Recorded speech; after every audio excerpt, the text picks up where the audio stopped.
Assalamualaikum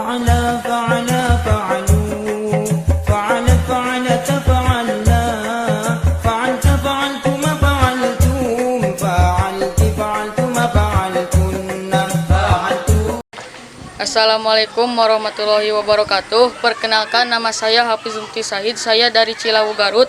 Alhamdulillah saya masuk ke 10 besar. Dan jangan lupa like and share video dari Hafiz. Semoga saya menjadi juara terfavorit. Dan jangan lupa subscribe and like channel Pondok Pesantren Miftahul Huda. Terima kasih. Assalamualaikum warahmatullahi wabarakatuh. Assalamualaikum warahmatullahi wabarakatuh.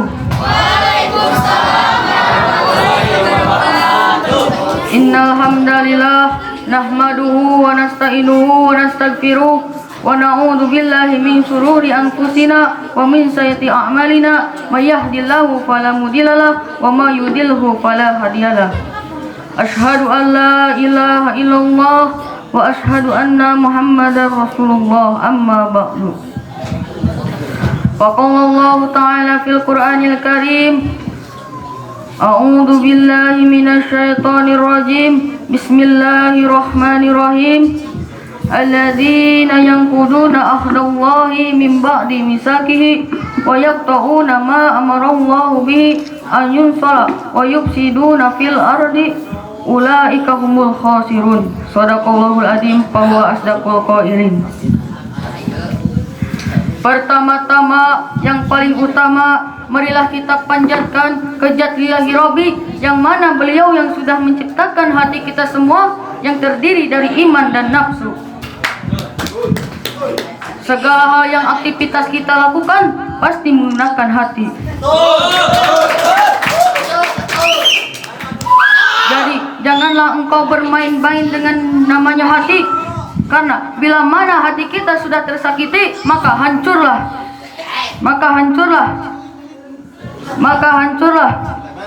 kehidupan yang dimimpi-mimpi.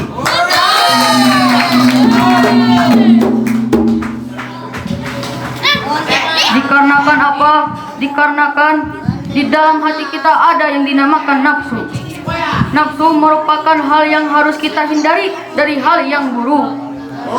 Dikarenakan nafsu akan membuat diri kita hancur, cita-cita kita hancur, disebabkan nafsu yang mengalahkan keimanan kita. Maka dari itu, bila mana diri kita ingin tenang, ingin tentram, ingin bahagia, maka tanamkanlah keimanan di dalam diri kita. Shalawat beserta salam semoga tetap tercurah limpahkan ke baginda alam, yang mana beliau diutus oleh Allah ke dunia untuk tajdidul akidah dan tajdidul ibadah. Nyatana Kangjeng Nabi Muhammad. Tak lupa kepada keluarganya yang mulia, kepada sahabat-sahabatnya yang setia, kepada tabi'at atba'ut tabi'atnya, dan sampailah kepada kita selaku umatnya yang mengikuti jejak langkahnya. Amin ya robbal alamin. Yang terhormat kepada pimpinan Pondok Pesantren Miftahul Huda, Kyai Dr. Randes Kyai Buya Asep Badruddin, dan yang terhormat kepada Dewan Asatid dan Asatidah, kepada pengurus santriawan-santriawati yang saya hormati, dan tak lupa kepada santriawan-santriawati yang saya banggakan.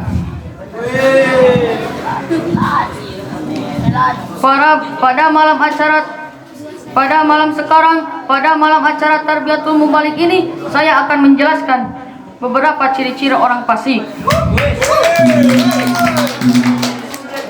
yaitu di dalam surat Al-Baqarah surat kedua halaman kelima ayat 27 menjelaskan beberapa ciri-ciri orang fasik.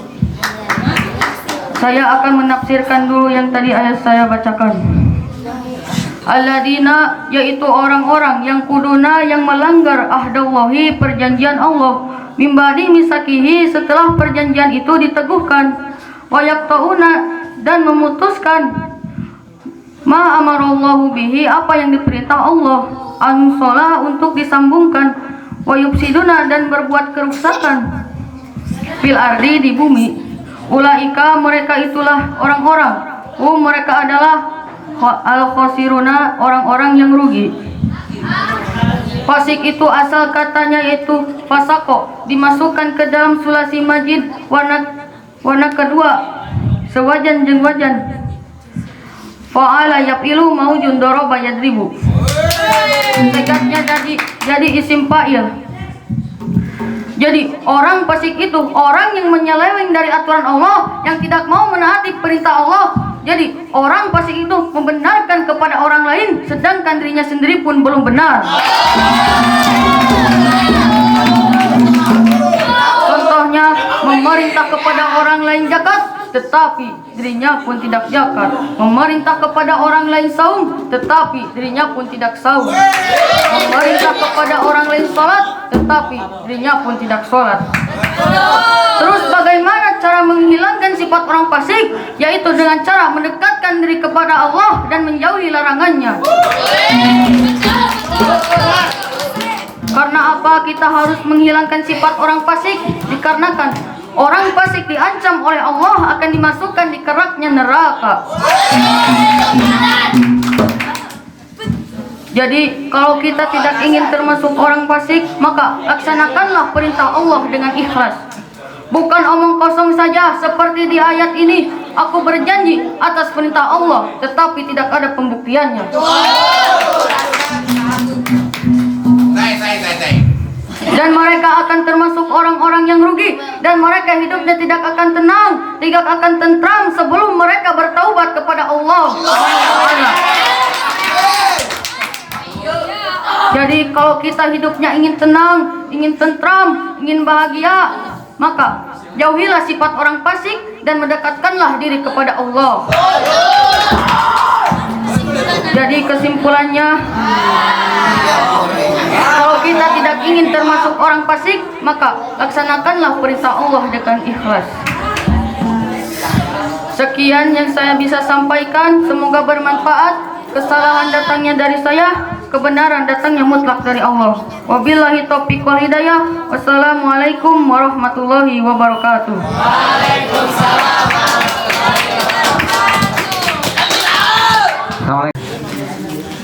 Di adan mah Hafid itu adalah bayi ajaib.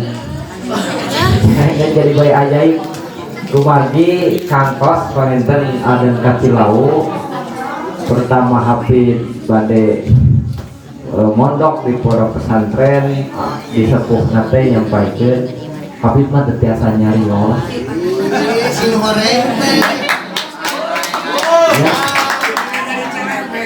Ya, setiasanya rios buat di pemi kumanya abi mah setiasa dahok atuh akhlak nu sae tapi dibuktikan di Miftahuda bisa dua anak.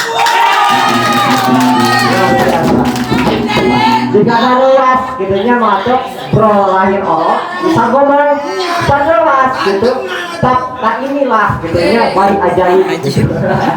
Luar biasa dasim kuring gak ngawalan kapan gitunya cukup ketawa tapi buktikan. Alhamdulillah Hafid sudah bisa membuktikan kembali.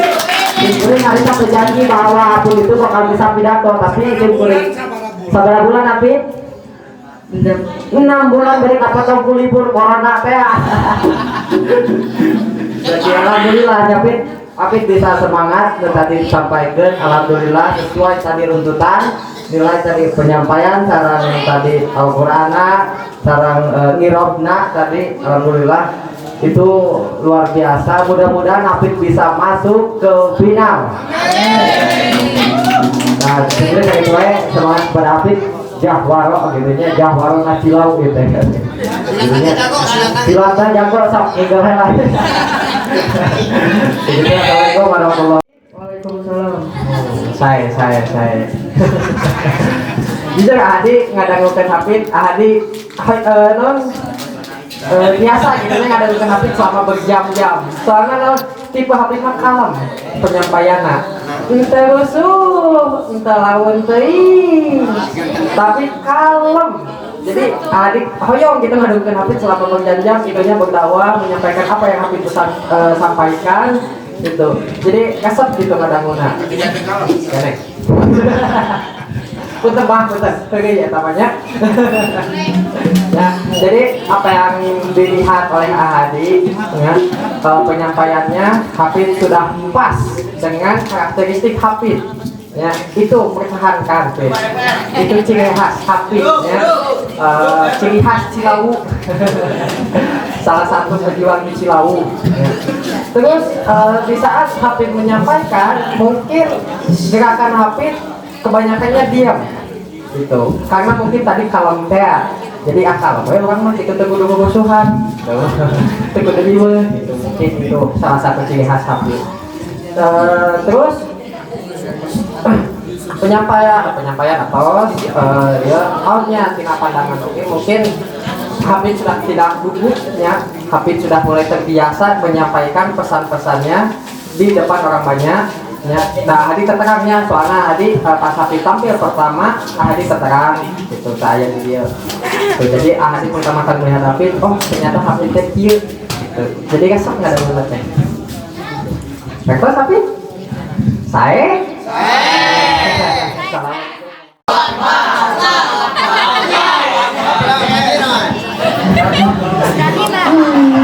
Butuh semangat ya. Jangan sampai nonton ya, ini semuanya oke. Sambil yang dua tuh. Ya apa tadi tuh? MDI. MDI.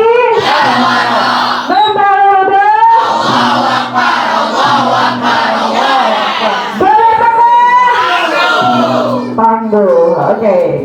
Assalamualaikum warahmatullahi wabarakatuh. Tepuk tangan dulu untuk Hafid. Oke, langsung aja ya untuk Hafid dari Cilawu.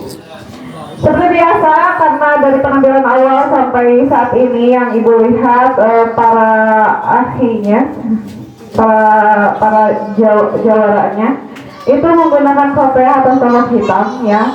Tapi di sini perbedaannya, kalau yang tadi penggunaan menggunakan baju kemeja, kalau di sini koko atau bisa disebut dengan kurta ya. Meskipun di sini tangannya nggak full, nggak panjang ya, cuma 3/4, tapi nggak mengganggu keindahannya gitu. Jadi si kota nih sambil dikasih tahu juga ya, si kota ini berasal dari Asia Tengah atau dari Afghanistan. Jadi banyak orang Afghanistan, India, Pakistan, Nepal, Sri Lanka sering menggunakan pakaian kurta seperti ini. Dan di Indonesia pun ini menjadikan salah satu tren yang biasanya digunakan pada saat berdakwah. Biasanya digunakan para ustadz-ustadz yang muda-muda. Nah, salah satunya di sini yang mendorong lagi itu adalah penggunaan sorban. Sorbannya tidak seperti tadi, tidak seperti sorban Roma Irama, tapi di sini Hafid menggunakan sorban midi. Karena itu perbedaannya, kalau dari tadi sorbannya di tilokna Roma Irama. Kalau sekarang meskipun tadi pas pertama datang ke situ agak-agak ribet-ribetnya nih, ini menempatkan si sorbannya gimana nih biar kelihatan lebih rapi, tapi bisa menempatkan gitu ya. Terus yang lainnya, penggunaan sarung yang terlihat rapi dengan dengan tambahan aksen corak-corak sehingga terlihat lebih elegan ya. And overall is